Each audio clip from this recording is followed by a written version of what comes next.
আমি আছি সঞ্জয় হাজরা। আজকে কিছু ভোটের নিয়ে আলোচনা করব। পশ্চিমবাংলায় হয়তো ভোট শেষ হয়ে গেল, এবার দেখার পালা ভোটের রেজাল্ট। ভোটের রেজাল্ট কি হতে চলেছে 4 মে? কার দিকে এবারে জনগণ?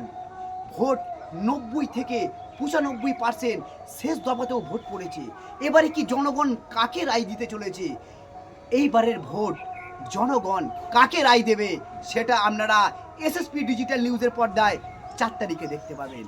এখন হয়তো বিভিন্ন সংস্থার আধিকারিকরা তারা হয়তো এক্সিট পোলের হিসাব করছে যে এ এত পার্সেন্ট পেতে পারে, এ এত পার্সেন্ট পেতে পারে, কিন্তু এবারে সেটা করা অতটা সহজ জিনিস নয়। তার কারণ হচ্ছে গিয়ে আবারও আমি রিপিট করলাম এই কথাটা, এই কারণেই যে এবারে সব থেকে বড় ফ্যাক্ট হয়ে দাঁড়িয়েছে এসআইআরটা এবারে ভোটের জন্যে হয়তো খুব একটা চাপ সৃষ্টির ব্যাপার আছে। তা অনেক সংস্থায় হয়তো এবারে এক্সিট পোল করার চেষ্টা করছে।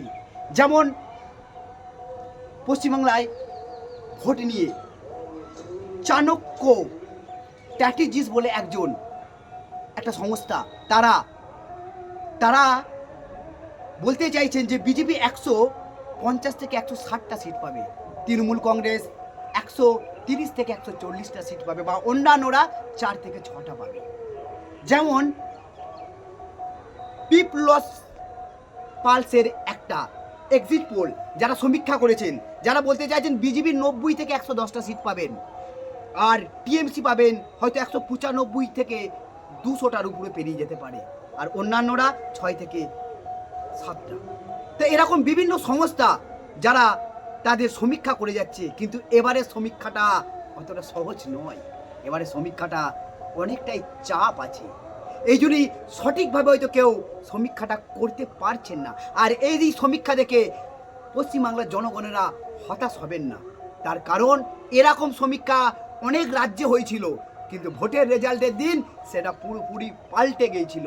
তাই এবারে পশ্চিমবাংলার মানুষ ভোট দেওয়ার জন্য এগিয়ে গিয়েছেন। প্রত্যেকটা বুথে 90 থেকে 95%, এমনকি 98% অবধি ভোট উঠেছে এই পশ্চিমবাংলায় 2 দফায় মিলিয়ে। তা ওই সমীক্ষা দেখে আপনারা হতাশ হবেন না। সর্বক্ষণ এসএসপি ডিজিটাল নিউজের পর্দায় থাকবেন, আমরা দেখাবো।